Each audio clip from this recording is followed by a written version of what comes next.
আলহামদুলিল্লাহ, আমরা কোরআনের ১০৩তম সূরা সূরা আসরে চলে এসেছি। আমি প্রথমেই বলতে চাই যে এখন পর্যন্ত যে কয়টি সূরা আমরা পড়েছি এটা তার মধ্যে সবচেয়ে ছোট সূরা। অবশ্য এর চেয়েও ছোট সূরা সূরা কাউসার আমরা সামনেই পড়ব। এই সূরা নিয়ে দার্স করাটা আমার কাছে সবচেয়ে কঠিন মনে হয়। এই সূরা থেকে আমি যে শিক্ষাগুলো নিয়েছি তা আপনাদের সাথে আলোচনা করে শেষ করতে খুব সম্ভবত আমার এক সেশনের বেশি সময় লাগবে। এজন্য আমি আল্লাহ তাআলার কাছে দোয়া করছি তিনি যেন আমার আলোচনায় স্পষ্টতা দেন, যাতে আমি এই সূরার প্রত্যেকটি বিষয় কোনো ভুলভ্রান্তি ছাড়াই সুন্দরভাবে উপস্থাপন করতে পারি। সূরাটি নিয়ে প্রথমেই যে বিষয়টি উল্লেখ করতে চাই তা হলো, আজকের সেশনে খুব সম্ভবত আমরা সূরাটির কেবল সারাংশ উপস্থাপন করতে পারবো। হয়তো সামনের সেশনে আমরা এর প্রতিটি শব্দ আলাদাভাবে বিশ্লেষণ করব ইনশাআল্লাহ। তাই সবার আগে এই সূরাটির প্রেক্ষাপট ও স্থানকাল নিয়ে আলোচনা করব। এটা কোরআনের ১০৩ নম্বর সূরা। আমরা গত সপ্তাহে সূরা তাকাসুর পড়েছিলাম। এই সূরাটি তারপরেই এসেছে। যেমন শাইখ ফাদেল সালেহ আস-সামিরাই বলছেন, এই সূরাটি ব্যাপক ক্ষয়ক্ষতির সময় নাজিল হয়েছে। এর আগের সূরাতে এসেছে আলহাকুমুত তাকাসুর হাত্তা যুরতুমুল মাকাবির, তোমাদের অধিক কামনা বাসনা আসক্তিতে পরিণত হয়েছে, যেটা স্পষ্টই একটা ক্ষতির কারণ। তারপরের সূরাটিতে এসেছে ওয়াইলুন লিকুল্লি হুমাজাতিল লুমাজাহ। এই সূরাতেই বলা হয়েছে কাল্লা লায়ুনবাযান্না ফিল হুতামাহ, অবশ্যই সে নিক্ষিপ্ত হবে অগ্নিকুণ্ডে, নারুল্লাহিল মুকাদা। অতএব এর আগে ও পরের উভয় সূরাতেই ক্ষতির কথা বলা হয়েছে। আর এই দুইটির মাঝের সূরাতে এসেছে ইন্নাল ইনসানা লাফি খুসর, এটি ক্ষতি সম্পর্কিত সূরা। এই সম্পর্কিত দুটি সূরার মাঝের অবস্থান। এই সূরা সম্পর্কে আরেকটি উল্লেখযোগ্য বিষয় হলো, গত সূরায় আমরা দেখেছি যে সব শেষে আল্লাহ বলছেন সুম্মা লাতুসআলুন্না ইয়াওমা ইদিন আনিন নাঈম, তোমরা যে নিয়ামত ভোগ করছো সে ব্যাপারে জিজ্ঞাসিত হবে। আর এই সূরাটি শুরু হয়েছে আমাদের জন্য দেয়া সবচেয়ে বড় নিয়ামতের বর্ণনা দিয়ে। আল্লাহ এখানে বলছেন তোমাদেরকে সকল নিয়ামতের ব্যাপারে জিজ্ঞেস করা হবে, কিন্তু সবচেয়ে বড় নিয়ামত কি? সময়। আমাদের সময় আছে, এটি সবচেয়ে বড় নিয়ামত। আমাদের প্রত্যেকেরই সময় আছে, ধনী গরিব, সুস্থ অসুস্থ, বৃদ্ধ তরুণ, প্রত্যেকেরই সময় আছে। আমরা কিভাবে আমাদের সময় ব্যয় করছি এটাই হবে প্রশ্ন। সুবহানাল্লাহ। আল্লাহ বলেন তোমাদের সকল নিয়ামতের ব্যাপারে জিজ্ঞেস করা হবে। এর পরের সূরার শুরুতেই এমন একটি নিয়ামতের বর্ণনা এসেছে যার মূল্য আমরা কমই দেই, আর তা হলো আল আসর, সময়। এর আগের সূরাতেই ভয়াবহ উদাসীনতার ব্যাপারে আলোচনা করা হয়েছে, আর তাকাসুর। আমরা এটা নিয়ে ইতিমধ্যে আলোচনা করেছি। এটা আমাদের উদাসীন করে। আমরা আরও বেশি চাওয়া এবং পাওয়ার জন্য মুখিয়ে থাকি। নিজেদের যা আছে তা অন্যদের দেখিয়ে বেড়াই। এসবের মধ্যে আমরা ডুবে থাকি। কিন্তু আমরা কিসের প্রতি উদাসীন হই সেটা গত সূরায় বলা হয়নি। বলা হয়েছে যে তোমরা উদাসীন, কিন্তু কিসের প্রতি উদাসীন সেটা গুরুত্বপূর্ণ।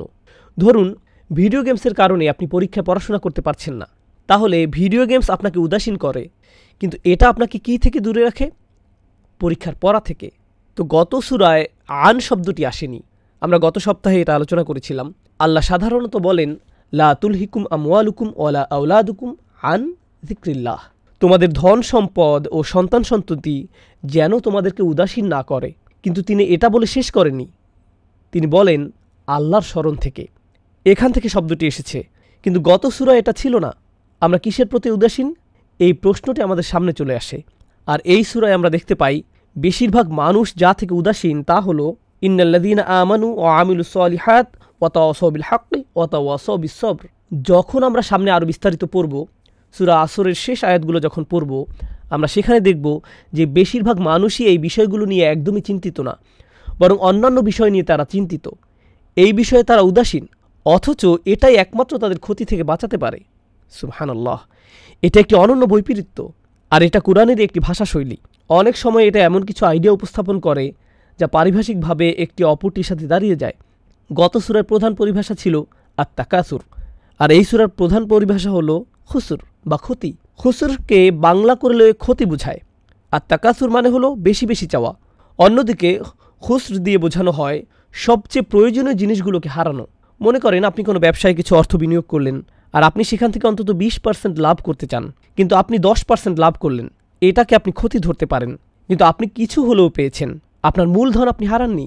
কিন্তু আপনি যদি কোনো ব্যবসায় অর্থ বিনিয়োগ করেন আর সেখান থেকে কোনো অর্থ তো পাননি, উপরন্তু আপনি মূলধন হারিয়ে ফেলেছেন। মানে হচ্ছে আপনি আপনার মূলধন হারিয়ে ফেলেছেন। আরবিতে যাকে বলা হয় রাসুল মাল, আপনি সেটাও হারিয়ে ফেলেছেন। তখন এটাকে বলা হবে খুসর। অন্যভাবে বলতে গেলে গত সূরায় বলা হয়েছে মানুষ কিভাবে প্রয়োজনের অতিরিক্ত চায় এবং চাইতে থাকে, কিন্তু তারপর বলা হচ্ছে বাস্তবিকভাবে মানুষ ক্ষতির মধ্যে নিমজ্জিত আছে। আপনি যা লাভ করেছেন বলে ভাবছেন, আসলে তা ক্ষতি ছাড়া আর কিছুই নয়। তাহলে আমরা দেখতে পাচ্ছি এই সূরাটি হচ্ছে গত 4টি সূরার উপসংহার, যা শুরু হয়েছে সূরা জিলজাল দিয়ে, ইদা জুলজিলাতিল আরদু জিলজালাহা। এরপরে আমরা পড়েছি ওল আদিয়াতি দবহান, এরপরে পড়েছি আল করিয়াহ, তারপরে পড়েছি আল হাকুমুত তাকাসুর। আর এর সবগুলোতেই মানুষের ক্ষতি নিয়ে আলোচনা করা হয়েছে, বিচারের দিনের ভয়াবহ অবস্থার কথা বর্ণিত হয়েছে। সূরা জিলজাল ও সূরা করিয়া এটা এসেছে। এর পরপরই এসেছে যে আপনি এটা নিয়ে একদমই চিন্তিত নন, আপনার উদাসীনতা নিয়ে বলা হয়েছে সূরা আদিয়াত ও সূরা তাকাসুরে। এই সবগুলোর পরিসমাপ্তি টেনে এনে এখানে বলা হয়েছে মানুষের এই উদাসীন মনোভাবের কারণে তাদের পরিণতি কি? তাদের পরিণতি হলো তারা অবশ্যই ক্ষতির মধ্যে নিমজ্জিত। সুতরাং এই সূরাটি আসলে এই পুরো আলোচনার একটা সমাপ্তি কথন। আমরা আরও দেখতে পাই যে এই সূরাটি সূরা 3-এর সাথে অনেক দিক থেকে মিল। আমরা কয়েক সেশন আগে সূরা 3 পড়েছি, সেখানে আল্লাহ তাআলা বলছেন ইল্লাল্লাযীনা আমানু ওয়া আমিলুস সলিহাত ফালাহুম আজরুন গায়রু মামনুন। বিখ্যাত সূরা, তাই না? ইল্লাল্লাযীনা আমানু ওয়া আমিলুস সলিহাত, এখানেও আল্লাহ একই রকম বলছেন ইল্লাল্লাযীনা আমানু ওয়া আমিলুস সলিহাত। এরপর কিছুটা ভিন্ন ভাষায় ওয়াতাওয়াসাউ বিল হক ওয়াতাওয়াসাউ বিস সবর, এখানে কিছুটা ভিন্ন। এই সূরায় মানুষের কথা এসেছে ইন্নাল ইনসানা লাফি খুসর। তিনিও আল্লাহ মানুষের ব্যাপারে বর্ণনা করেছেন, তিনি বলছেন লাকাদ খলাকনাল ইনসানা ফি আহসানি তাকওয়িম। অতএব দুটি সূরাতে মানুষের ব্যাপারে আলোচনা এসেছে, দুটিতেই যারা সৎ কাজ করে তাদের বর্ণনা এসেছে। আপনি এই দুটিকে এদের মূলভাব এবং গঠন দিয়ে তুলনা করলে দেখবেন একটি হলো ইতিবাচক, অপরটি নেতিবাচক ভাব বোঝায়। অন্যভাবে বললে সূরা আসরে প্রকৃত মূলভাব হলো সতর্কতা, এটা নেতিবাচক ভাব বোঝাচ্ছে। কিন্তু সূরা 3-এ দেখবেন সূরাটি শেষও হয়েছে ইতিবাচক বর্ণনা দিয়ে। সেখানে তো কোনো ক্ষতির কথা বলা হয়নি, বরং পুরোপুরি ইতিবাচক বর্ণনা। ফালাহুম আজরুন গায়রু মামনুন ফামা ইউকাযযিবুকা বা'দু বিদ্দিন আলাইসাল্লাহু বিআহকামিল হাকিমিন। এমনকি সূরাটির শুরুতে এসেছে যে মানুষকে সৃষ্টির সেরা রূপে সৃষ্টি করা হয়েছে। অতএব সূরা 3-এ অনেক ইতিবাচক বর্ণনা এসেছে, অপরদিকে সূরা আসরে এসেছে অনেক সতর্কতামূলক কথা। কিন্তু যদি আপনি এই দুটিকে একত্র করে পড়েন, আপনি অসাধারণ কিছু শিক্ষা পাবেন। প্রথমে আল্লাহ বলছেন আল্লাহ মানুষকে বানিয়েছেন সৃষ্টির সেরা রূপে, আর এখানে বলছেন প্রত্যেকটি মানুষই ক্ষতির মধ্যে ডুবে আছে। তিনি যদি সৃষ্টির সেরা করে বানান, তাহলে আমরা কেন সবাই ব্যর্থ হচ্ছি, তাই না? তিনি যদি আমাদেরকে সেরা করে বানান, যদি আমরা শ্রেষ্ঠই হই, তাহলে আমরা কেন ক্ষতিগ্রস্তদের মধ্যে অবস্থান করছি, আমরা কেন পরাজিত হচ্ছি?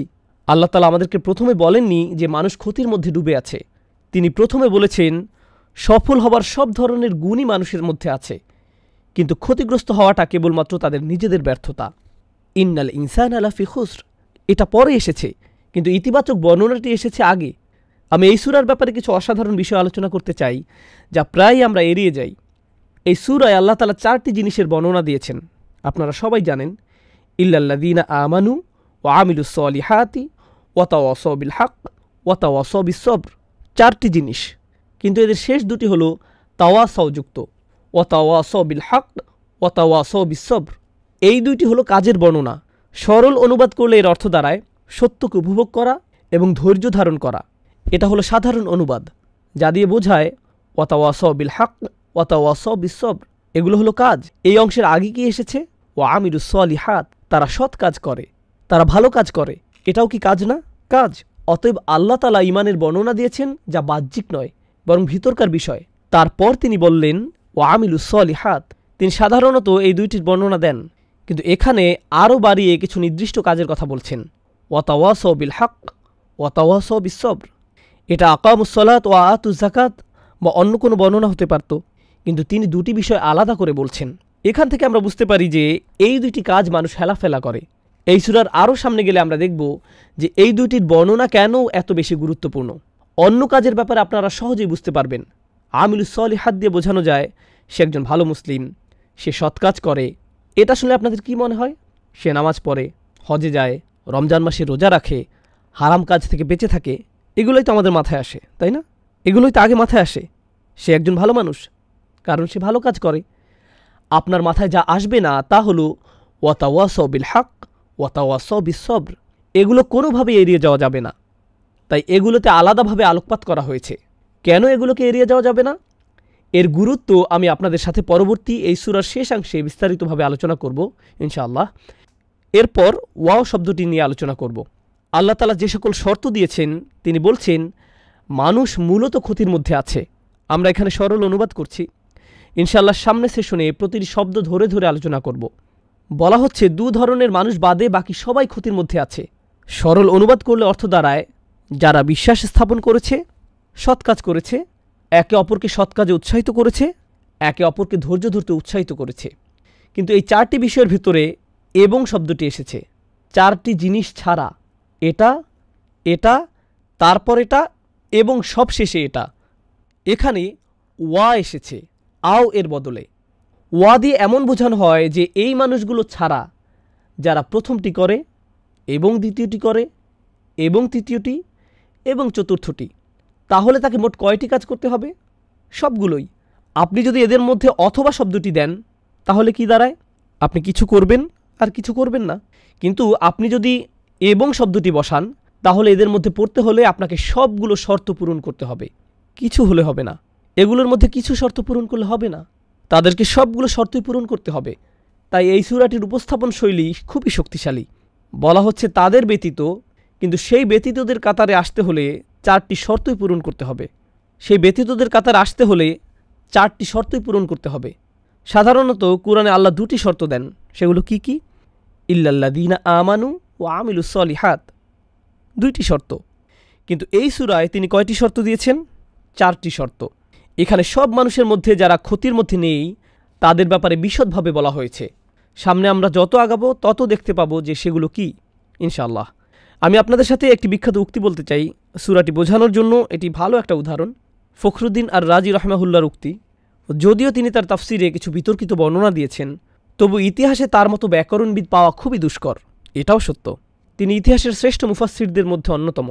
তার বর্ণনা থেকে আমরা অনেক উপকৃত হয়েছি, সুতরাং আমরা তার কাছ থেকে ভালোটা নেব এবং খারাপটা কিছু থাকলে সেটা বর্জন করব। তার বর্ণনায় যদি কিছু বিতর্কিত বিষয় থেকেও থাকে সেটা অবশ্যই নেওয়া হবে না।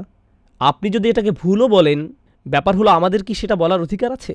আমাদের প্রত্যেকের জীবনই তো ভুলে ভরা। রাসূলুল্লাহ সাল্লাল্লাহু আলাইহি সাল্লামের পরে আর কেউই ভুলের ঊর্ধ্বে নয়। অতএব নির্ভুল আলেম বলে কিছু নেই, এমন কেউ নেই যার দিকে প্রশ্ন তোলা যায় না। ইসলামের ইতিহাসে একজন আলেমও নেই যার সমালোচনা করা যায় না।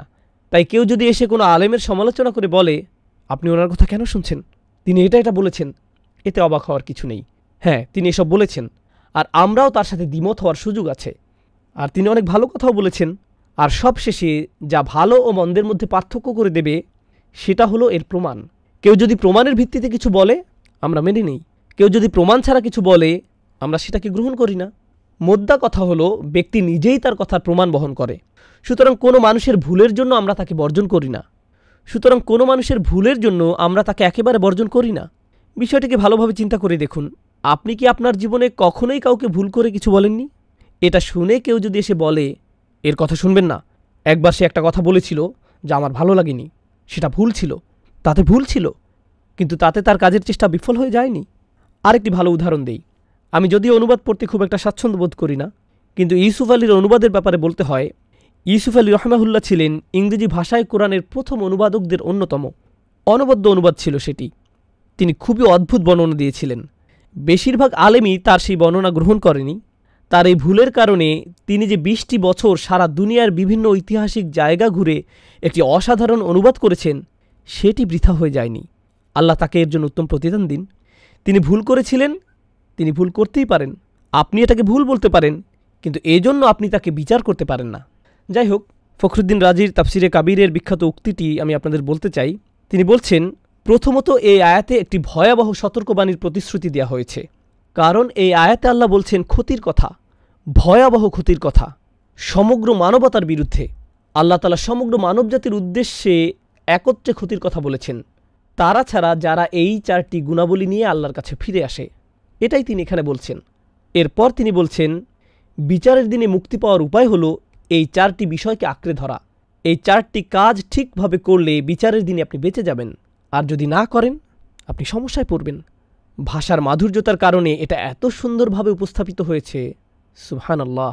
এই জন্য আমি জুমার পরে একটা ঘোষণা দেওয়ার প্রয়োজনীয়তা অনুভব করছি, যাতে অনেকেই আসতে পারে এবং এই সূরার শিক্ষাগুলো পেতে পারে। কারণ বিভিন্ন দিক থেকে দেখলে এটা সমগ্র কোরআনেরই একটা সারমর্ম, আর নানাভাবে এটা ইসলামেরও সারমর্ম। এটা রাসূলুল্লাহ সাল্লাল্লাহু আলাইহি সাল্লামের সুন্নতের সারমর্ম। এজন্য এই সূরাটিকে অত্যন্ত গুরুত্ব দেওয়া হয়েছে। এতে মাত্র 3টি আয়াত রয়েছে, খুবই ছোট একটি সূরা। এটা এতই সহজ যে যে কোনো বাচ্চাও এটা মুখস্থ করতে পারে, কিন্তু এর উপর এত গবেষণা হয়েছে যা অসামান্য। এটা নিয়ে অনেক কাজ করা হয়েছে। এখন এই আলোচনার প্রেক্ষিতে বলে রাখি, বিগত সূরাগুলোয় আল্লাহ মানুষদের কথা বলেছেন। যেমন ধরুন, কয়েক সেশন আগে আমরা পড়েছি, ইয়া আইয়ুহাল ইনসান মা গাররাকা বিরব্বিকাল কারীম, হে মানবজাতি, কি তোমাদেরকে ভ্রষ্ট করেছে, কি সে তোমাদেরকে মহামহিম পালনকর্তা থেকে বিভ্রান্ত করল, এমন কি আছে যা তোমাকে উদাসীন করেছে। অন্য জায়গায় এসেছে আলহাকুমুত তাকাসুর। আল্লাহ এই সূরায় সরাসরি মানবজাতিকে অভিযোগ করে বলছেন, কি তোমাকে বিভ্রান্ত করল, কি তোমাকে মহামহিম রব থেকে দূরে সরিয়ে রাখল। এরপর আল্লাহ বলছেন, ইয়া আইয়ুহাল ইনসানু ইন্নাকা কাদিহুন ইলা রব্বিকা কাদহান ফামুলাকিহ, হে ভুলোমানা মানুষ, তুমি তোমার প্রভু থেকে ক্রমেই দূরে সরে যাচ্ছ।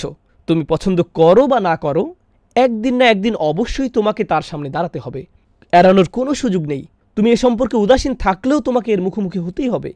এরপর তিনি মানুষদের উদ্দেশ্যে বলছেন, খলাকনাল ইনসানা ফি কাবাদ, নিশ্চয়ই আমি মানুষকে শ্রমনির্ভর রূপে সৃষ্টি করেছি।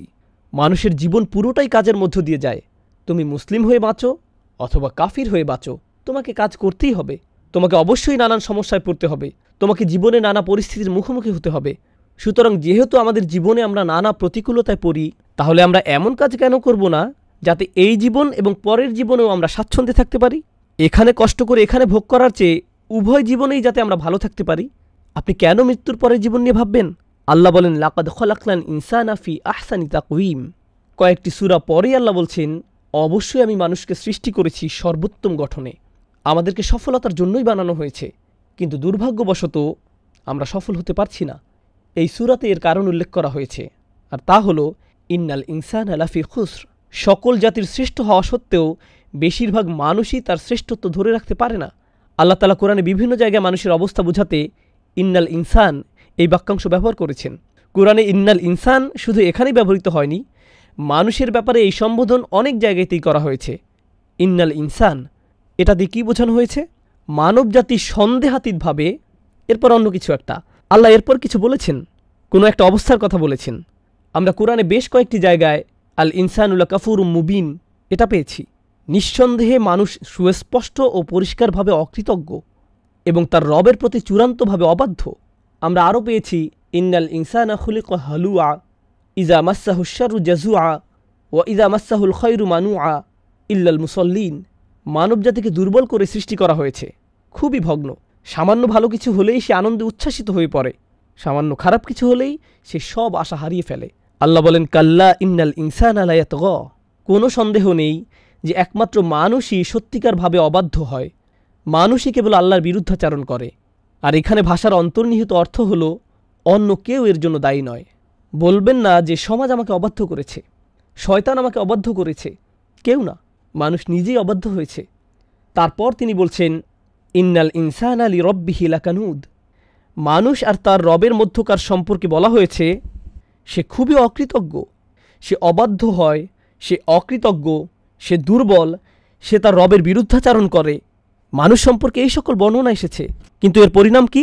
পরিণাম এখানেই বলা হয়েছে, ইন্নাল ইনসানা লাফি খুসর।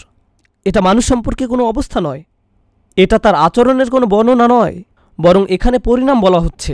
এই সকল দুর্ব্যবহারের ফলাফলস্বরূপ বলা হচ্ছে, মানুষ নিঃসন্দেহে চরম ক্ষতির মধ্যে ডুবে আছে। এই সূরার আরও সামনের দিকে যাওয়ার আগে আরও একটি বিষয় এখানে লক্ষণীয়, তা হলো সাধারণ মূলনীতি আর ব্যতিক্রম এক নয়। এখানে ইল্লা শব্দটি ব্যবহৃত হয়। যখন ইল্লা শব্দটি ব্যবহৃত হয়, এর অর্থ হলো ব্যতীত। বাংলায় আমরা একে ব্যতীত বলি। বেশিরভাগ ক্ষেত্রে কি হয়? সংখ্যায় কোনটা বেশি হয়, সাধারণ মূলনীতি নাকি ব্যতিক্রম? সাধারণ মূলনীতি বেশি হয়, আর ব্যতিক্রম খুবই কম দেখা যায়। আমরা বলি সে ছাড়া বাকি সবাই এসেছে। যখন আপনি বলেন যে সে ছাড়া, তার মানে খুব কম, একজন বা দুজন ছাড়া বাকি সবাই উপস্থিত। এখন এই সূরায় কোনটি মূলনীতি, কোনটিতে বেশিরভাগ অবস্থা বোঝাচ্ছে? ওয়াল আসর ইন্নাল ইনসানা লাফি খুসর, এটাই এখানে মূলনীতি। মানুষ মূলত ক্ষতির মধ্যে ডুবে আছে। তাহলে ব্যতিক্রম কি? তারা ছাড়া, ইল্লাল্লাযীনা আমানু ওয়া আমিলুস সলিহাতি ওয়া তাওয়াসাউ বিল হাক্কি ওয়া তাওয়াসাউ বিস সবর, যারা ঈমান আনে, সৎ কাজ করে ইত্যাদি। এসব ব্যতিক্রম উল্লেখ করার মাধ্যমে আমরা বুঝতে পারি এখানে অনেক মানুষের কথা বলা হচ্ছে না, এখানে খুব কম মানুষের কথা বলা হচ্ছে। মানুষের মধ্যে বেশিরভাগ ক্ষতির মধ্যে ডুবে আছে, এটাই হলো মূলনীতি। আর ব্যতিক্রম থাকবে খুব কম। আল্লাহ তাআলা আমাদের সেই ব্যতিক্রমদের অন্তর্ভুক্ত করুন। তাহলে আমরা জানলাম যে সূরা ৩ হচ্ছে তাফসীর ভঙ্গিতে বর্ণিত, আর এই সূরাটি হচ্ছে ইনজার অর্থাৎ সুসংবাদ বনাম সতর্কবাণী। আর এটি খুবই গুরুত্বপূর্ণ বিষয়। আরও একটি খুবই গুরুত্বপূর্ণ বিষয় হচ্ছে সূরা ৩-এ আজরের বর্ণনা এসেছে, ইল্লাল্লাযীনা আমানু ওয়া আমিলুস সলিহাতি ফালাহুম আজরু গায়রু মামনুন। এই সূরায় কোনো আজর নেই। আজর মানে হলো পুরস্কার। আল্লাহ বলেন তাদের এমন পুরস্কার দেওয়া হবে যার কোনো শেষ নেই, যার কখনোই ফুরাবে না। তখন তিনি এই শব্দটি ব্যবহার করেছেন। কিন্তু এই সূরায় কোনো পুরস্কারের বর্ণনা নেই। শুধু এটাই বলা হয়েছে যে এরা ছাড়া সব মানুষ অবশ্যই ক্ষতির মধ্যে আছে। কিন্তু তিনি বলেননি এই মানুষগুলো জান্নাতে যাবে এবং এই মানুষগুলো পুরস্কৃত হবে। তিনি এভাবে বলেননি। তারা কি পাবে তার কোনো বর্ণনা নেই। শুধু বর্ণনা এসেছে এই মানুষগুলো ক্ষতিগ্রস্ত হয়েছে আর এরা বেঁচে গিয়েছে। এটা কেমন জানেন? বাংলায় আমরা এটাকে বলি পরীক্ষায় পাশ করা। কেউ পেল 85 আর কেউ পেল 95, কেউ বা পেল 100, কেউ পেল A, B, C, আবার কেউ কোনো মতে পাশ করলো, তবে F পায়নি। F দিয়ে ফেল বুঝায়, তাই না? আপনাদের এখানে কি 33 পেলে পাশ হয়? আমি জানি না, কিন্তু 33 পেলে মূলত পাশ করা যায়। আপনি যদি 32 পান তাহলে আপনি ফেল করবেন। এখন আপনি যদি 30 পান কিংবা 25, 0 বা 10, তাহলে আপনি কোন গ্রেড পাবেন? F। এই সবই ফেল। শুধুমাত্র 33 বা এর বেশি পেলেই আপনি পাশ করবেন, ঠিক না? 33 বা তার বেশি। এই সূরায় পরীক্ষায় সেরা মার্কস পাওয়ার কথা বলা হচ্ছে না।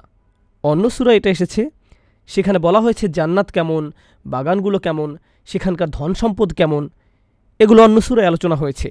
এই সূরার বিষয়বস্তু হলো কে ফেল না করে কোনো মতে পাশ করবে। আমি আপনাদেরকে এভাবে বললাম যাতে আপনারা সহজে বুঝতে পারেন। এই সূরায় বর্ণনা করা হয়েছে সবচেয়ে ন্যূনতম শেষ সীমা, যে কোনো মতে পাশ করেছে তার বিষয়ে। কারণ যে এই ন্যূনতম বিষয়গুলো পূরণ করতে পারেনি সে নিশ্চয়ই ক্ষতিগ্রস্ত। সুতরাং এই সূরাটি জান্নাতের শীর্ষে কিভাবে যাওয়া যায় তা নিয়ে নয়, বরং কিভাবে জাহান্নাম এড়ানো যায় তা নিয়ে। এই সূরাটি সাফল্যের শিখর নিয়ে নয়, বরং কিভাবে ব্যর্থতা এড়ানো যায় তা নিয়ে। আপনারা এটা বুঝতে পারলে একটা সূক্ষ্ম বিষয় নিয়ে আলোচনা করতে চাই। কোনো সফল হওয়া নিয়ে আলোচনা আর বেঁচে যাওয়া নিয়ে আলোচনার পার্থক্য কি? আমরা বুঝতে পারছি এই সূরাটি সাফল্য নিয়ে নয়, বরং বেঁচে যাওয়া নিয়ে বলা হচ্ছে। এই দুটির মধ্যে পার্থক্য কি? যখন আপনি বাঁচা মরার সন্ধিক্ষণে থাকেন তখন আপনি সব কিছু ভুলে যান। আপনি যদি ডুবে যান, আপনি যদি আগুন লাগা কোনো বিল্ডিংয়ে থাকেন, আপনি যদি কোনো বিপদের মুখোমুখি হন, যদি আপনার বেঁচে থাকাই সংকটে পড়ে যায়, আপনি সব কিছু ভুলে যান। যখন আপনার বেঁচে থাকাটাই সন্দেহে পড়ে যায়, তখন আপনি বড় সাফল্য নিয়ে কথা বলেন না, তখন আপনি অর্জন করা নিয়ে কথা বলেন না। আপনি হয়তো কোনো অফিসে চাকরি করেন, আপনি যদি আপনার বসের সাথে প্রমোশন নিয়ে আলাপ করেন, তাহলে সেটা কিসের আলাপ? সাফল্য। কিন্তু আপনি ধরুন একটা আগুনের মধ্যে আছেন, আপনি কি তখন বলেন যে আমি আগে প্রমোশন নিয়ে আলাপ করে নেই, আমি আগে ওটার সমাধান করি? এরকম কি কখনো হয়? হয় না। কারণ আপনি সাফল্য নিয়ে আলোচনা করেন না যতক্ষণ পর্যন্ত আপনার বেঁচে থাকা সুনিশ্চিত হয়। বুঝতে পারছেন? সুতরাং জান্নাতের শীর্ষে যাওয়া বা বড় সাফল্য নিয়ে আলোচনা করার আগে আমাদের নিশ্চিত করতে হবে যে আমরা ঠিক আছি, অন্তত পক্ষে আমরা বেঁচে আছি। এটাই এই সূরায় গুরুত্ব দিয়ে বলা হয়েছে। একদম ন্যূনতম শুধু বেঁচে থাকা। বেঁচে থাকা যার জন্য দুষ্কর, সে যদি বেঁচে থাকা ছাড়া অন্য কিছু নিয়ে কথা বলে, এর কোনো অর্থ হয় না। মনে করুন আপনি একটা বিল্ডিং থেকে বের হতে চান। বিল্ডিংয়ে 4টি দরজা আছে এবং এদের প্রত্যেকটি বন্ধ। এই 4টি দরজা খোলার আগ পর্যন্ত আপনার অন্য কিছু নিয়ে ভাবা উচিত না। আর এগুলোই হলো সেই 4টি দরজা: আল ঈমান, আমিলুস সলিহাত, তাওয়াসাউ বিল হক, তাওয়াসাউ বিস সবর। এগুলোই আপনার বেঁচে থাকার দরজা। আপনাকে এগুলো খুলতে হবে যাতে আপনি বেঁচে থাকতে পারেন। এই অনন্য সূরায় এটাই চিত্রিত করা হয়েছে। এই সূরাটি আরও একটি বিষয় প্রমাণ করে। আমি আপনাদের শুধু বলেছি যে এখানে 4টি শর্ত আছে। এই 4টি বিষয় থেকে আমরা এটাও বুঝতে পারি যে নিজের মতো করে ভালো থাকাই আপনার জন্য যথেষ্ট নয়। নিজে নিজে ভালো থাকা যথেষ্ট নয়। আমাদের দিন শুধু নিজেদের ভালো থাকতে বলে না, বরং অন্যদের ভালোটাও এখানে মুখ্য বিষয়। আর অন্যদের জন্য অন্যদের ভালো চাইবেন না, বরং আপনার নিজের জন্যই অন্যদের ভালো চাইতে হবে। এই সূরাটি হলো তার প্রমাণ। কিভাবে? কারণ আল্লাহ বলেন আপনি ক্ষতিগ্রস্ত হবেন যতক্ষণ না আপনি আল ঈমান, আমিলুস সলিহাত করেন, যা নিজের জন্য। কিন্তু তাওয়াসাউ বিল হক, অন্যদের কাছে সত্য পৌঁছে দেয়া, একে অন্যকে সত্যের উপর অটল থাকতে বলা, এবং ধৈর্য ধারণ করতে সাহায্য করা, এটা কি আপনার নিজের রইল? না, এটা অন্যদের জন্য। সুতরাং এটা প্রমাণ করে নিজেদেরকে বাঁচানোর জন্য অন্যদের জন্য কাজ করতে হবে। শাওকানি রাহমাহুল্লাহ এই সূরার উপর মন্তব্য করেছেন, আদ-দাআই ইলা দ্বীন ওয়া নাসিহা ফিদ-দ্বীন ওয়া আমরু বিল মা'রুফ ওয়ান নাহই আনিল মুনকার। এই তাওয়াসও বিস-সবর দিয়ে কি বোঝানো হচ্ছে? আপনি মানুষকে দ্বীনের দাওয়াত দিন, আপনি মানুষকে ভালো পরামর্শ ও উপদেশ দিচ্ছেন, এটাও তাওয়াসও বিস-সবর। আপনি ভালো কাজের সাথে যুক্ত হচ্ছেন, ভালো কাজ করতে বলছেন, খারাপ কাজের প্রতি নিষেধ করছেন, প্রতিবাদ করছেন, এগুলো সবই আপনার বেঁচে থাকার জন্য জরুরি। আপনি মুসলিম হিসেবে সমাজের সমস্যাগুলো না দেখে শুধু আপনার নিজের ছোট গণ্ডিতে থাকতে পারবেন না। আপনাকে এগুলোর বিরুদ্ধে দাঁড়াতে হবে, অন্তত প্রতিবাদ জানাতে হবে। এই সূরার আরও কতগুলো ছোট বিষয় আমি বলবো, তবে এই সূরার সারমর্ম নিয়ে শেষ একটি বিষয় বলে তারপর আমি অন্যান্য শব্দগুলো বিশ্লেষণ করব। ইমাম শাফির দুটি মন্তব্য আমরা পাই। একটি হলো, মানুষ যদি শুধুমাত্র এই সূরার প্রতি আমল করত, এই সূরাটিই তাদেরকে পথ দেখাতো, এটাই যথেষ্ট হতো। অন্য জায়গায় তিনি বলেন, কোরআনে যদি এই সূরাটি ছাড়া অন্য কিছু না বলা হতো তবু এটা যথেষ্ট হতো। শাফি রাহমাহুল্লাহ অনন্য মেধার অধিকারী ছিলেন। তিনি এই সূরায় এমন কিছু দেখেছিলেন যাতে তিনি বলেছিলেন এটাই মানুষের জন্য যথেষ্ট।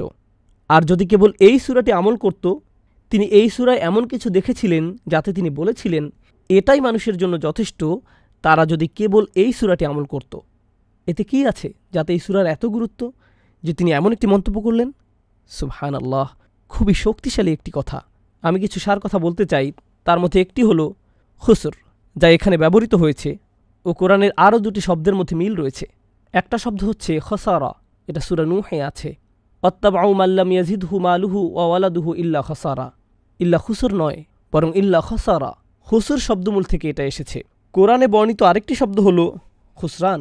তাহলে তিনটি শব্দ আছে, একটি হলো খুসর, আরেকটি খসারা, সবশেষ খুসরান। কিভাবে এগুলো একটি অপরটি থেকে আলাদা? আর এই সূরায় খুসর উল্লেখ করার মাহাত্ম্য কি? প্রথমে খুসারা শব্দটি নিয়ে আলোচনা করি। খুসারা অর্থ একটি ক্ষতির মধ্যে আরও একটি ক্ষতি যুক্ত হওয়া। একটা ক্ষতি ছিল, সেখানে আপনি আরও একটি ক্ষতি যুক্ত করলেন, এটাই খসারা। আল্লাহ যদি সেই শব্দটি ব্যবহার করতেন তাহলে অর্থ হতো আমরা ইতোমধ্যেই ক্ষতির মধ্যে আছি আর এতে নতুন ক্ষতি যুক্ত করছি। কিন্তু আল্লাহ এখানে খুসর শব্দ ব্যবহার করছেন, তাহলে বোঝা গেল আমরা ক্ষতিতে ছিলাম না, কিন্তু আমরা নিজেদেরকে নতুন করে ক্ষতিতে ফেলছি। আমরা শুরুতেই ক্ষতিতে ছিলাম না। তাহলে আমরা দেখি খসারা, যার অর্থ হলো ক্ষতিগ্রস্ত অবস্থায় নতুন করে ক্ষতি, এটা কিভাবে কোরআনে ব্যবহৃত হয়েছে।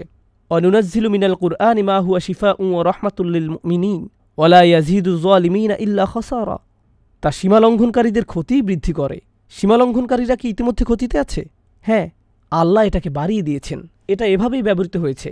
আরেক জায়গায় আমরা পাই, অবিশ্বাসীদের অবিশ্বাস তাদের শুধুমাত্র ক্ষতির দিকে নিয়ে যাবে, ক্ষতির উপর ক্ষতি হবে। তাদের প্রথম ক্ষতি কী ছিল? অবিশ্বাস করা। এরপর এই ক্ষতির উপর ক্ষতি হচ্ছে তারা বিশ্বাসীদের বিরুদ্ধে যা করে সেটা, এটাই ক্ষতির উপর ক্ষতি। তাদের অবিশ্বাসী তাদেরকে জাহান্নামে নেয়ার জন্য যথেষ্ট ছিল, কিন্তু যখন তারা বিশ্বাসীদের পরীক্ষায় ফেলল তখন তারা নিজেদের খাতকে আরও গভীর করে তুলল। সুতরাং খসারা শব্দটি এখানে উপযুক্ত। একইভাবে সূরা নূহে আমরা পাই ওয়াত্তাবাউ, এরপর মাল্লাম ইয়াজিদহু মালুহু ওয়া ওয়ালাদুহু ইল্লা খসারা। তারা এমন একজনের অনুসরণ করছে যার ধন সম্পদ ও সন্তান সন্ততি কেবল তার ক্ষতিই বাড়িয়ে দেয়। অন্যভাবে বললে তারা এমন লোকের অনুসরণ করছে যারা মূলত ছিল ক্ষতিগ্রস্ত, এরপর এদের অনুসরণ করার কারণে তারা আরও ক্ষতিগ্রস্ত হয়ে পড়ে। তাহলে এটা হলো খসারা ব্যবহার না করে খুসুর ব্যবহার করার একটি মাহাত্ম্য। কিন্তু এরপর আরেকটি শব্দ হলো খুসরান, খুবই শক্তিশালী একটি শব্দ। খুসরান শব্দটি হলো আধিক্যবাচক শব্দ, গুরুত্ববাচক শব্দ। এটাও কোরআনে ব্যবহৃত হয়েছে। খুসরান মানে হলো ভয়াবহ ক্ষতি, প্রচণ্ড ক্ষতি, অকল্পনীয় ক্ষতি। শব্দের শেষে আন থাকার কারণে এর অর্থে প্রচুর বুঝাবে। আরবিতে যখন কোনো শব্দের শেষে আন বসে এর অর্থে আধিক্য বুঝায়। যেমন আমরা বলি রহমান, তিনি শুধু দয়ালু নন, তিনি পরম দয়ালু। আমরা যখন বলি গদবান, এর মানে শুধু রাগ না, প্রচণ্ড রাগ, উন্মত্ত ক্রোধ। অতএব যদি আমরা বলি খুসরান, এর মানে ভয়াবহ ক্ষতি, অকল্পনীয় পরিমাণ ক্ষতি। এবার আমরা দেখি এটা কোরআনে কিভাবে ব্যবহৃত হয়েছে। খসিরাত দুনিয়া ওয়াল আখিরা যালিকা হুয়াল খুসরানুম মুবিন। সে দুনিয়া ও আখিরাতে ক্ষতিগ্রস্ত হয়, এটি হলো চূড়ান্ত ক্ষতি। এটা কি চূড়ান্ত ক্ষতি না? এটা কিভাবে এত বড় ক্ষতি? এটা কোনো হালকা বিষয় নয়। সে শুধু একটা বিষয় হারায়নি, সে উভয়টি হারিয়েছে, দুনিয়া ওয়াল আখিরা। সুতরাং এটা হলো ক্ষতির পরে ক্ষতি, এটাই চূড়ান্ত ক্ষতি, খুসরান মুবিন। একইভাবে কোরআনে আমরা দেখতে পাই আল্লাহ বলছেন, কুল ইন্নাল খাসিরিন আল্লাযীনা খাসিরু আনফুসাহুম ওয়া আহলিহিম ইয়াউমাল কিয়ামাহ। বলো, নিশ্চয়ই তারা ক্ষতিগ্রস্ত যারা কিয়ামত দিবসে নিজেদের ও তাদের পরিবারবর্গকে ক্ষতিগ্রস্ত পাবে। আর এটাই হলো চূড়ান্ত ক্ষতি। সুতরাং মানুষের আসল ক্ষতি এই দুনিয়ায় হবে না, বরং আসল ক্ষতি হবে আখিরাতে, শেষ ঠিকানায়। আর এমনিতেও তারা এই দুনিয়াতেও ক্ষতিগ্রস্ত হবে, কিন্তু এই ক্ষতি আখিরাতের ক্ষতির ধারে কাছেও আসতে পারবে না। অতএব যেহেতু এটা ক্ষতি হলেও চূড়ান্ত ক্ষতি নয়, তাই এখানে ইন্নাল ইনসানা লাফি খুস শব্দটি ব্যবহার করা হয়েছে। এটি ভারসাম্যপূর্ণ এবং উপযুক্ত।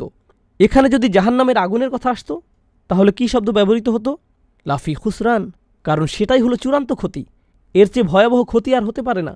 সুতরাং এই তিনটি শব্দের মধ্যে এখানে সবচেয়ে উপযুক্ত শব্দের ব্যবহার করা হয়েছে। এখন আমরা ইমাম বাইহাকি রহমাহুল্লাহর কিছু মন্তব্য পড়ব। এই সূরাটি নিয়ে তিনি অসাধারণ কিছু মন্তব্য করেছেন। তিনি বলেন, যখনই দুজন সাহাবা একে অপরের সাথে দেখা করতেন, তারা একে অপরকে ওয়াল আসর ইন্নাল ইনসানা লাফি খুস ইল্লাল্লাযীনা আমানু ওয়া আমিলুস সলিহাতি ওয়া তাওয়াসাউ বিল হাক্কি ওয়া তাওয়াসাউ বিস সবর এ কথা না বলে বিদায় নিতেন না। তাহলে তারা একে অপরকে এই সূরাটি পড়ে বিদায় দিতেন। কেন? কারণ তাদের মনে হয়েছিল যে এটা অন্যকে মনে করিয়ে দেওয়াটা খুবই গুরুত্বপূর্ণ। এটা এমন না যে আপনি একবার পড়বেন আর আপনার কাজ শেষ। আর এই বিষয়টি আমি আজকের সেশনে বাকি সময়টুকু আলোচনা করতে চাই।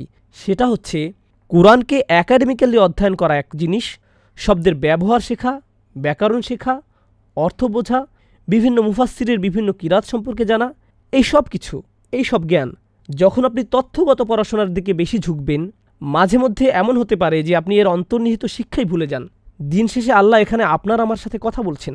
আমাদের এই জ্ঞানগুলো নিতে হবে, আমাদের এই শিক্ষাগুলো নেয়ার চেষ্টা থাকতে হবে, আমাদেরকে কোরআনের গভীর জ্ঞান অর্জনের চেষ্টা করতে হবে। এটা কোরআনেরই শিক্ষা। কিন্তু আমাদের এটা ভুললে চলবে না যে দিন শেষে আল্লাহ আমাদের সাথে কথা বলছেন। যেমন কেউ বলে যে তিনি কি তোমার সাথে কথা বলেন, তিনি কি তোমাকে উপদেশ দেন? আর আল্লাহ এখানে অন্য কাউকে নিয়ে কথা বলছেন না, বরং তিনি আমাদের নিয়ে কথা বলছেন। এখানে আপনার কথাই বলা হচ্ছে। আল্লাহ এখানে আপনার কথা বলছেন, অন্য কারো না। এই বিষয়টি এই সূরার একটি বৈশিষ্ট্যকে তুলে ধরে। সেটা হলো মুখে বলা খুবই সহজ। এই সূরায় কি বলা হয়েছে, কি তুলে ধরা হয়েছে, যেটা আমি আজকে আপনাদের সামনে তুলে ধরবো ইনশাআল্লাহ। একই সাথে এর প্রতিটি ছোট অংশকে ভেঙে ভেঙে বিশ্লেষণ করব, কারণ এই সূরাটি এতটাই গুরুত্ববহ। সুতরাং আমি এর মূল কথাকে আপনাদের সাথে তুলে আনবো ইনশাআল্লাহ। প্রথমত, আমরা সাফল্য ও বেঁচে থাকা এই দুটির পার্থক্য আলোচনা করেছি। আমরা বেঁচে থাকা নিয়ে কিছুটা আলোচনা করেছি, কিন্তু সাফল্য নিয়ে এখনও আলোচনা করিনি। প্রত্যেকটি মানুষই জানে সফল হওয়া বলতে কী বোঝায়, প্রত্যেকেই জানে। এজন্য তাকে মুসলিম হতে হবে না। প্রত্যেক মাতৃভাষার মানুষই এ সম্পর্কে অবগত। প্রত্যেক সংস্কৃতি, প্রত্যেক সমাজ, প্রত্যেক পুরুষ, নারী বা শিশু তাদের মতো করে সফল হতে চায়। আপনার বাচ্চার জন্য এটা হতে পারে পরীক্ষায় খুব ভালো নম্বর পাওয়া, আপনার জন্য হয়তো এটা প্রমোশন পাওয়া বা চাকরি পাওয়া, কিংবা বর্তমানের চাইতে বেশি টাকা আয় করা, কিংবা নতুন গাড়ি কেনা, বা পছন্দের কাউকে বিয়ে করা, অথবা নতুন বাড়ি কেনা। এটা যাই হোক না কেন, কোনো না কোনোভাবে আপনি এটাকে সফলতা হিসেবে ধরে নিয়েছেন। যার এগুলো আছে, এরকম কাউকে দেখলে কোনো ভাবনা ছাড়াই তাকে দেখেই আপনি মনে মনে বলেন, লোকটি বেশ সফল, উনি সফল মানুষ, সে কিভাবে এমন হলো। অন্যভাবে বললে, এটা হয়তো আপনি মুখে বলেন না, কিন্তু মনে মনে এটাই চলতে থাকে। আমি আপনাদের নিজেদের জন্য একটা পরীক্ষার কথা বলবো। আপনি হয়তো আপনার এলাকায় হাঁটতে বেরিয়েছেন, একটি খুব সুন্দর বাড়ি দেখলেন। এটা দেখে কি আপনার চোখ কয়েক সেকেন্ডের জন্য স্থির হয়ে যায়? কয়েক সেকেন্ডের জন্য আপনি হয়তো ওখান দিয়ে চলে যাচ্ছিলেন, কিন্তু তখনই দাঁড়িয়ে গেলেন, ওয়াও, এটা খুব সুন্দর। কারণ আপনি তখন ভাবতে থাকেন, ওই লোকটি সফলতার এক ধাপ পাড়ি দিয়েছে। এটা কিন্তু আমাদের মনের ভিতরে চলে, যা আমাদের আকাঙ্ক্ষিত বস্তু, সেটা পেলেই আমরা সফলতা মনে করি। আপনি হয়তো মসজিদের পার্কিং দিয়ে যাচ্ছিলেন, তখনই একটা চমৎকার গাড়ি দেখলেন, খুবই সুন্দর একটা গাড়ি। আপনার চোখ কি কিছু সময়ের জন্য স্থির হয়ে যায় এবং এটার ডিজাইন খুব খুঁটিয়ে একটু দেখেন, নেভিগেশনটা দেখে, ওয়াও, এটা খুবই সুন্দর। আপনার চোখ এতে চলে যায়। আপনি মনে মনে ভাবেন, এটাই সফলতা। ধার্মিক হিসেবে আপনি হয়তো বলবেন, না, জান্নাত পাওয়াই হলো সফলতা। আমরা জানি দুনিয়া কোনো সফলতা না। এমন কিছু দেখে আপনি কি বলেন, আমি সেটা বলছি না। আমি বলছি এগুলো দেখে আপনি কি ভাবেন তা নিয়ে। আসলে আমাদের বাচ্চারা এদিক থেকে আমাদের চেয়ে অনেক সৎ। আমি বাচ্চাদের উপর এই পরীক্ষাটা করেছি, আর আমাদের সবার জন্যই প্রযোজ্য এগুলো। আমি আমার বাচ্চাদের সাথে রাস্তা দিয়ে হাঁটছিলাম, আমরা রাস্তায় একজন ভিখারিকে দেখলাম। সে রাস্তার পাশে একটা বক্সের ভেতরে থাকে, আর তার পাশেই একটা বাড়ির দরজা আছে, আর সেই দরজায় একজন মানুষ দাঁড়ানো ছিল। ওই যে ওই বাড়িতে থাকে, খুবই ধনী মানুষ। এদের কাকে আপনার সফল মনে হয়? বাচ্চারা কি বলেছিল জানেন? আসল উত্তর, যে লোকটি বাড়ির দরজায় দাঁড়ানো সে সফল, যে বক্সের মধ্যে থাকে সে ব্যর্থ, যে বিশ্ববিদ্যালয়ে পাশ করেছে সে সফল, যে পাশ করতে পারেনি সে ব্যর্থ, যে ইলেকশনে জিতেছে সে সফল, যে জিততে পারেনি সে ব্যর্থ। আমরা এভাবেই সফলতা ব্যর্থতার পরিমাপ করি। যে চাকরি পেয়েছে সে সফল, যে পায়নি সে ব্যর্থ, যে ব্যবসা এগিয়ে যাচ্ছে সে সফল, যে তেমন আগাতে পারছে না সে ব্যর্থ। এভাবেই আমরা সফলতা ব্যর্থতা পরিমাপ করি। এভাবে ভাবাটা খুবই স্বাভাবিক। কিন্তু আমরা এই সূরায় খুবই ভিন্ন কিছু জানতে পারছি। আমরা দেখতে পাচ্ছি এসবের কোনো কিছুই সফলতা কিংবা ব্যর্থতার মাপকাঠি নয়। অনেক ধন সম্পদের মালিক হওয়া, যা আপনি এখনও পাননি এমন কিছু পাওয়া, এগুলো পাওয়া আপনাকে সফল বানায় না, আর এগুলো না পাওয়াও আপনাকে ব্যর্থ বানায় না। এগুলোর সাথে সফলতা বা ব্যর্থতার কোনো সম্পর্ক নেই। আচ্ছা আসুন অতীত থেকে কিছু উদাহরণ দেই। আমি জানি না এখনও এগুলো আছে কি না। আমি একবার এক বন্ধুর বাসায় দেখেছিলাম, এগুলোকে বলা হতো সেলিব্রিটি ক্রিব। জানি না আপনারা দেখেছেন কি না। বিখ্যাত মানুষদের বাড়িতে এর আয়োজন করা হয়, তাদের বাড়ি দেখানো হতো, হয়তো সেটা কোটি টাকার বাড়ি। মুসা আলাহিসাল্লামের সময়ে প্রাচীন মিশরে এরকম সেলিব্রিটি ক্রিব কার ছিল? ফেরাউন।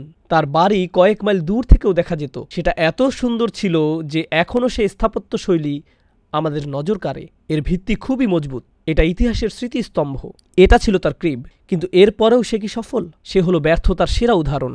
কেউ যদি অনেক টাকা জমাতে পারে, আমরা বলি সে খুব উন্নতি করেছে, তার কোনো ঋণ নেই, সে সফল মানুষ।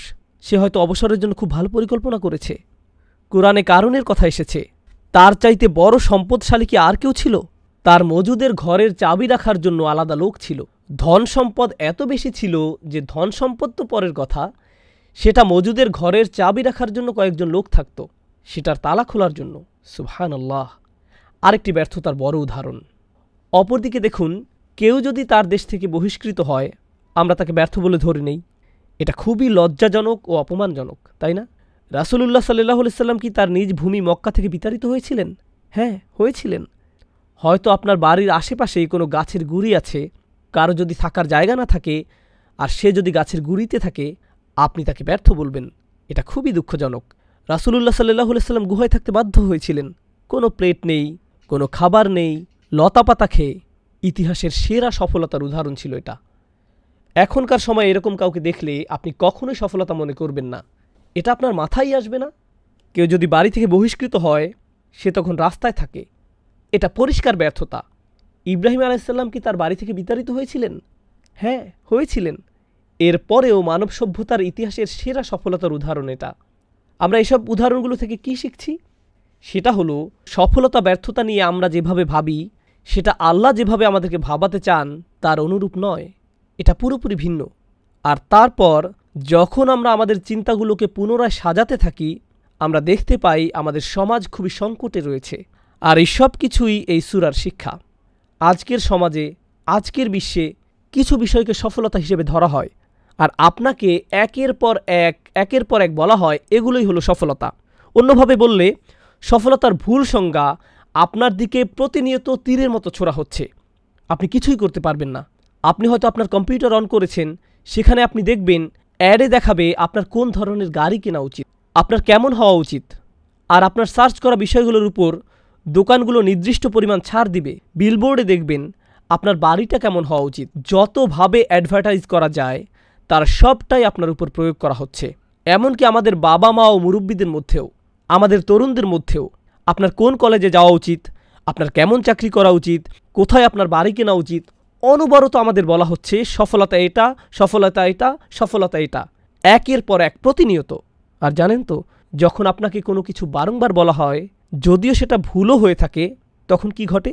আপনার মনে হতে থাকে সেটা ঠিক, সেটার প্রভাব আপনার উপর পড়ে। যদি আপনার আশেপাশের মানুষেরা বারংবার আপনাকে বলে আর বোঝায় যে এটাই হলো সফলতা, তখন বিষয় এমন হয় যে সবাই বলছে এটা সফলতা, তাহলে আমিই মনে হয় এটাকে সফলতা না ভেবে ভুল করছি। সেদিন একজন এসে বলল, নোমান ভাই, আপনি খুব সুন্দর করে বলেছেন, কিন্তু আজকাল এভাবে কেউ ভাবে না। হ্যাঁ, সেভাবেই বলল, কেউ এভাবে ভাবে না। সত্যি এমনটাই হয়ে থাকে। যেহেতু কেউ এভাবে ভাবে না, তাই আমরা ধরে নিয়েছি এটা চলবে না। এটা যদি সত্যি হতো তাহলে সবাই এভাবে ভাবত। কিন্তু আমরা এটাও জানতে পারছি সত্য কখনো মিষ্টি হয় না, সত্য হলো তিক্ত। আমি এখনও কোনো কাজের কথা বলিনি, আমি শুধু মনোভাব পরিবর্তনের কথা বলেছি। এই দুনিয়াবী জীবনের প্রতি আমাদের মনোভাবের কথা, শুধু এটা নিয়েই কথা বলেছি, মনোভাবের পরিবর্তন। এই দুনিয়ার সাথে সফলতার কোনো সম্পর্ক নেই। এখানে একটু বলে রাখি সন্দেহ দূর করার জন্য, আমি বলছি না যে এই দুনিয়াটা খারাপ জায়গা, কারণ আল্লাহ বলছেন খলাকালাকুম মা ফিল আরদি জামিআ, জমিনে যা কিছু আছে সব কিছু তিনি তোমাদের জন্য সৃষ্টি করেছেন, এই সবই আমাদের জন্য। তাহলে আমরা কিভাবে এই দুইয়ের মধ্যে সামঞ্জস্য করব? আমরা জেনেছি যে ধনী হওয়া কোনো খারাপ কিছু নয়, সুন্দর একটি গাড়ি থাকা খারাপ কিছু নয়, সুন্দর জামাকাপড় থাকা খারাপ নয়, কিন্তু আপনি যদি মনে করেন সেটা হলো সফলতা, তাহলে আপনি ভুল করছেন। দুনিয়ার নানা কিছু আপনার থাকলে কোনো সমস্যা নেই, দুনিয়াকে ভালোবাসা হলো সমস্যা। যার দুনিয়া আছে এমন কারো বিরুদ্ধে আল্লাহ তাআলা কিছু বলেননি, তিনি তাদের বিরুদ্ধে কথা বলেছেন যারা এই দুনিয়ার প্রতি প্রভাবিত হয়েছে। ওয়া আসার আল হায়াত দুনিয়া, সে দুনিয়ার জীবনকে প্রাধান্য দেয়। ক্ষতিগ্রস্ত না হয়েও আপনার অনেক ধন সম্পদ থাকতে পারে, আপনি সেটা পারবেন। আবার আপনি অনেক গরিব হয়েও দুনিয়ার প্রতি আসক্ত হতে পারেন, এতে আপনি ক্ষতিগ্রস্ত হবেন, ক্ষতির মধ্যে পড়বেন। বাহ্যিক কোনো কিছু নিয়ে আলোচনা করার আগে আমাদের প্রথম চিন্তা হলো আমাদের অন্তরের ভিতরে কি আছে। তাহলে এটাই হলো সফলতা বনাম বেঁচে থাকা। এতক্ষণ আমরা জানলাম যে আমরা কিভাবে সফলতা নিয়ে আমাদের ধারণাগুলো পুনরায় সাজিয়ে নিতে পারি। এখন আমরা পরের পয়েন্টে আসি। এই সূরা থেকে আমরা জানতে পারছি যে সব মানুষেরই বেঁচে থাকার প্রচণ্ড আকাঙ্ক্ষা রয়েছে। ওয়াল আসর ইন্নাল ইনসানা লাফি খুসর, নিশ্চয়ই মানবজাতি ক্ষতির মধ্যে ডুবে আছে, নিশ্চয়ই মানুষ ক্ষতিগ্রস্ত, ক্ষতির মধ্যে নিমজ্জিত হয়ে আছে। আমরা এই থেকে কি বুঝলাম? আমরা এই থেকে বুঝলাম এখানে কোনো ব্যতিক্রম নেই, আপনি আলাদা কিছু নন। আল্লাহ এখানে বলেননি ইন্নাল কাফির লাফি খুসর।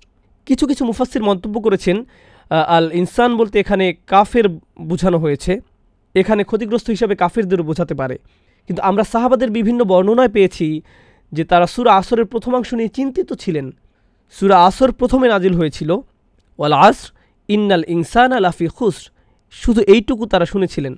তাদের কি হবে যতক্ষণ না শেষ অংশ নাজিল হয় এবং তারা আশ্বস্ত হন ইল্লাল্লাযীনা আমানু ওয়া আমিলুস সলিহাতি ওয়া তাওয়াসাউ বিল হাক্কি ওয়া তাওয়াসাউ বিস সবর।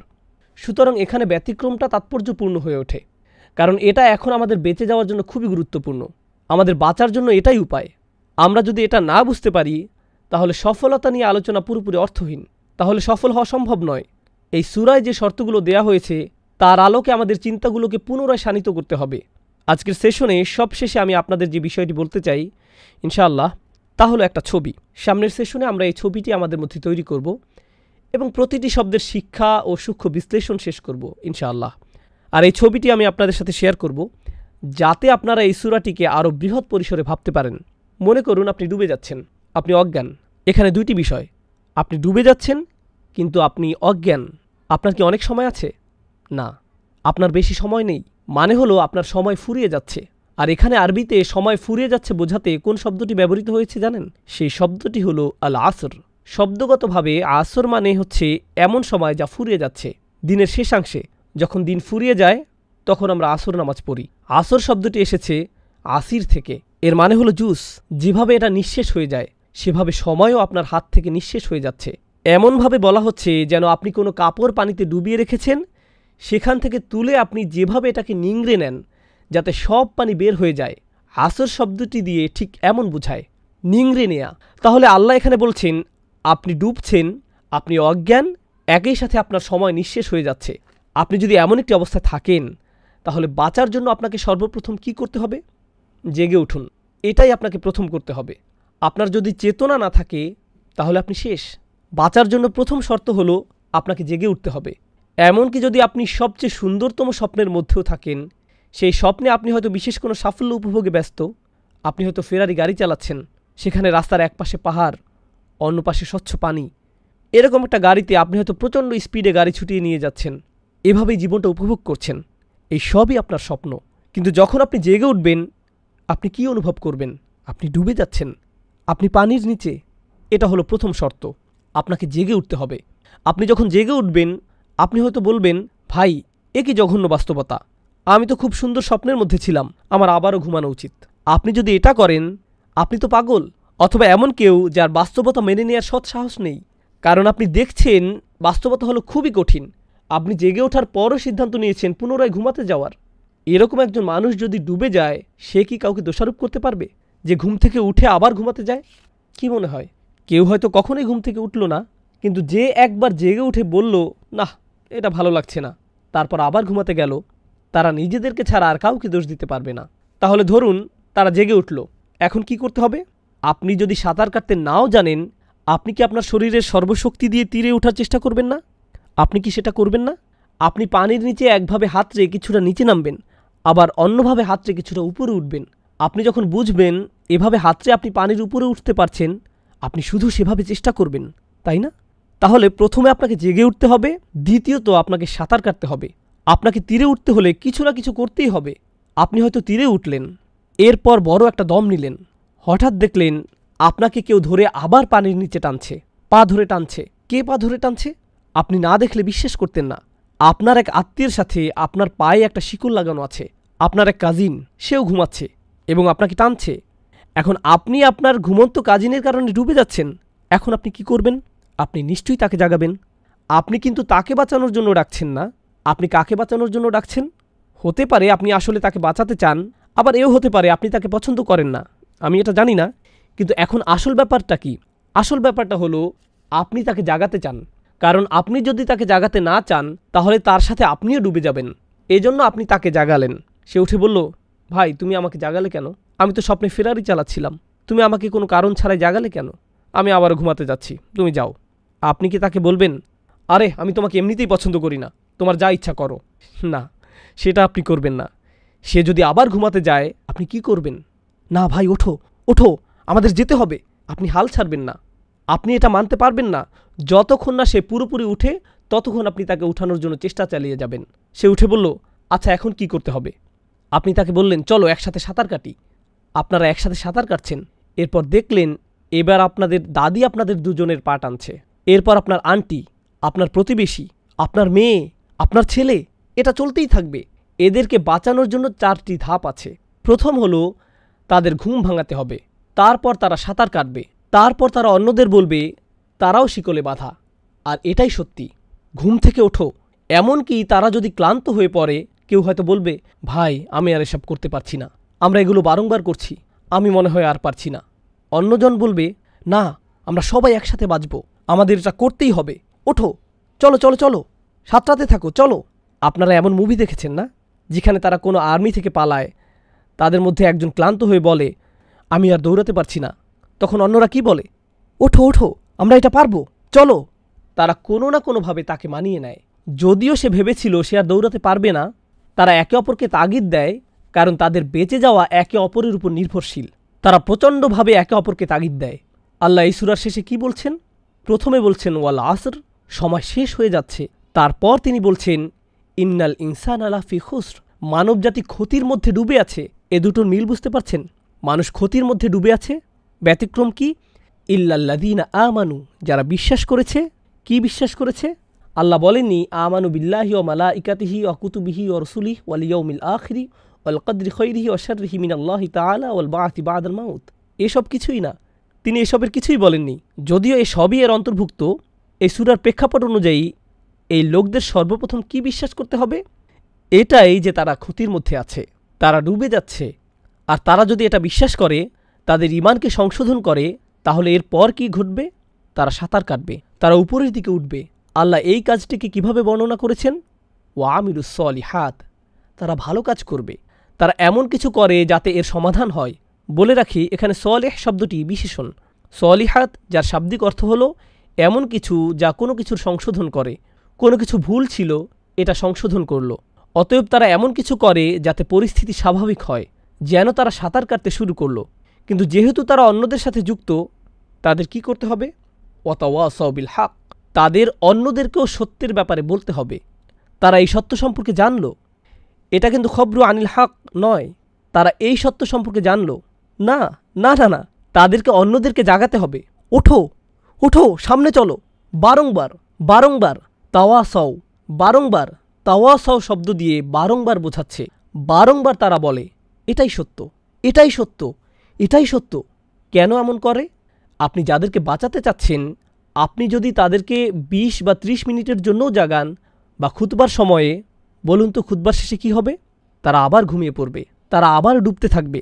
তাহলে আপনাকে কি করতে হবে? আপনাকে আবার তার কাছে যেতে হবে এবং জাগাতে হবে। তারপর তারা আবার ঘুমিয়ে পড়বে, আপনাকে আবারও তাকে জাগাতে হবে। এটাই হলো তাওয়াসাউ বিল হক। আর এটা করতে গিয়ে আপনিও ক্লান্ত হয়ে পড়তে পারেন, আপনি ধৈর্য হারাতে পারেন। এই জন্য আল্লাহ এটাও যোগ করেছেন ওয়াতাওয়াসাউ বিস সবর। আপনাকে চালিয়ে যেতে হবে। সবর মানে হলো ধারাবাহিকতা, অধ্যাবসায়, অনবরত করা, ধৈর্য ধরা। আপনাকে লেগে থাকতে হবে, আপনাকে চালিয়ে যেতে হবে, কারণ আপনার বেঁচে থাকা এর উপর নির্ভর করছে। দিন শেষে আপনি যদি এর সবগুলোই করেন, কিন্তু আপনার যদি ধৈর্য না থাকে এবং আপনি হাল ছেড়ে দেন, তাহলে কিন্তু আপনিও ডুবে যাবেন। তাহলে যদি ঈমান থাকে, আপনার যদি ভালো কাজ থাকে, আপনি মানুষদেরকে সত্য সম্পর্কে জানান, কিন্তু আপনার সবর নেই, তারপরেও আপনি ডুবে যাবেন। বাঁচার জন্য কয়টি শর্ত আপনাকে পূরণ করতে হবে?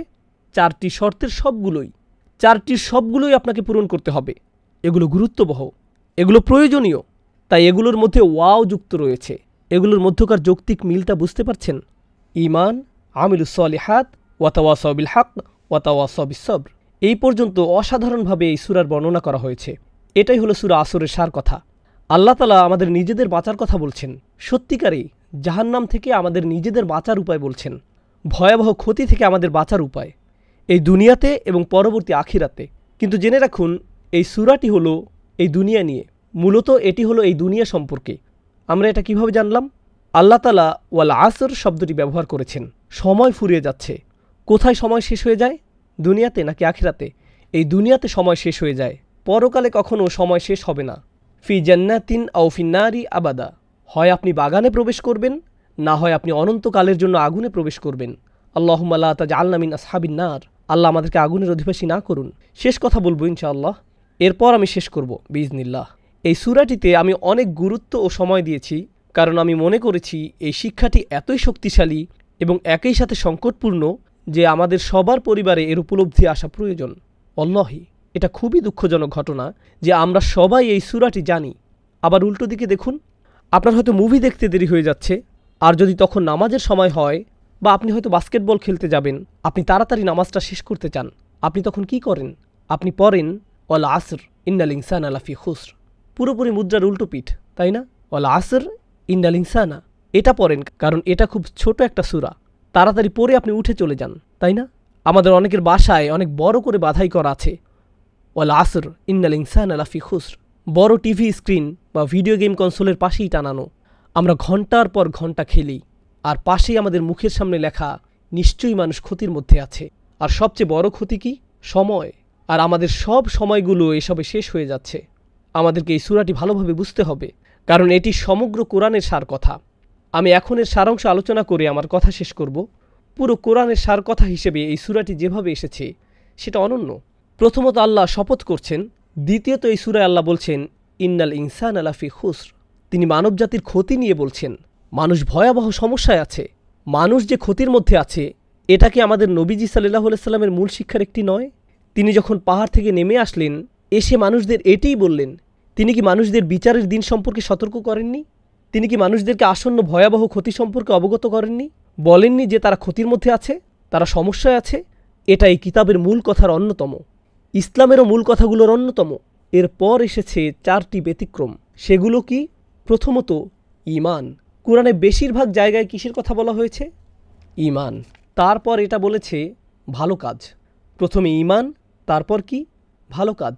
তারপর নবী সাল্লাল্লাহু আলাইহি সাল্লামের জীবন ও সংগ্রাম, যা হলো ওয়াতাওয়াসাউ বিল হক ওয়াতাওয়াসাউ বিস সবর। সুতরাং রাসূলুল্লাহ সাল্লাল্লাহু আলাইহি সাল্লামের পুরো কার্যক্রম এই 4টি শব্দের মধ্যে দিয়ে উঠে এসেছে। কোরআনের যে কোনো জায়গায়, সিরাতের যে কোনো জায়গায়, সুন্নাতের যে কোনো জায়গায় আপনি এই 4টির কোনো না কোনোটি পাবেন।